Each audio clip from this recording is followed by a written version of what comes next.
Hi, Daren Fulwell here from IP Fabric, and I wanted to show you some experiments we've been doing on using MCP as an interface into IP Fabric's data to really enable some interesting use cases, very much focused on the kinds of things that you do or I do as a network engineer.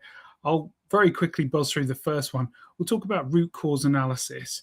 Now, what we've got here is a situation with IP Fabric where over 2 snapshots, we've got a path from a host to AWS, and it's changed. Something's changed during those 2 paths. One time it was going this way towards this firewall and out.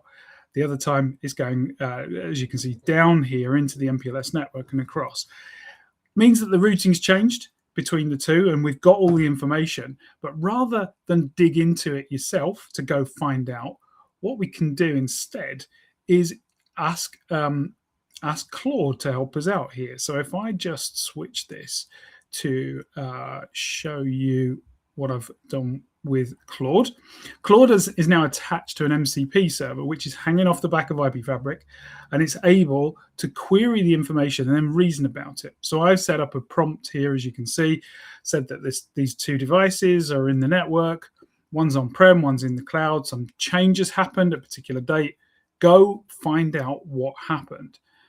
And so what it's actually done here, if you just quickly scroll this through, you'll be able to see that it's got the information about the 2 snapshots.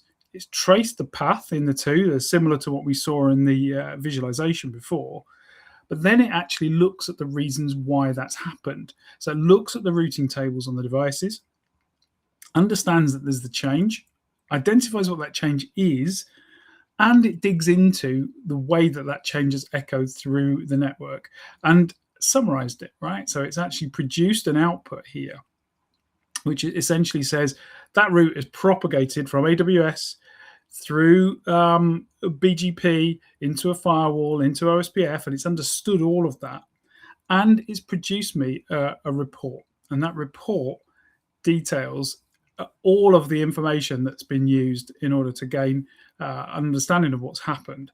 And what it's done is create me an executive summary, as you can see, and then down at the bottom here, it's given me some recommendations: reviewing redistribution policy, looking at the design intent, consider route summarization. So it's produced here a report that basically is giving me that root cause analysis that I've been looking for. That would have taken you or me as a network engineer several hours to get to the bottom of. And because we have the data in IP Fabric and because we can expose it in the right way, Claude is able to do this for us in minutes. If this is interesting and you're in Amsterdam this week, go and see our team at Cisco Live. It's in booth B04 in the World of Solutions. They can show you this and other examples like it of things that you'll be enabled to do using the unique data set that's in IP Fabric's digital twin. See you there.